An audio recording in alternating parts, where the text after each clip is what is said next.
गच्छामि बौद्धं शरणं गच्छामि संघं शरणं गच्छामि धर्मं शरणं गच्छामि बुद्धं शरणं गच्छामि बौद्धं शरणं गच्छामि संघं शरणं गच्छामि धर्मं शरणं गच्छामि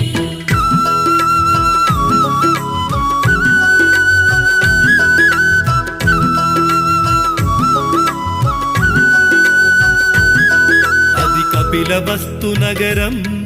ఇది శుద్ధోదన రాజ్యం మాయా కడుపుల జననం ఇది మానవ జాతికి వరము ఈ భువనంపై ఓ బుద్ధుడు తన పేరే సిద్ధార్థుడు బుద్ధం శరణం గచ్ఛామి బౌద్ధం శరణం గచ్ఛామి సంఘం శరణం గచ్ఛామి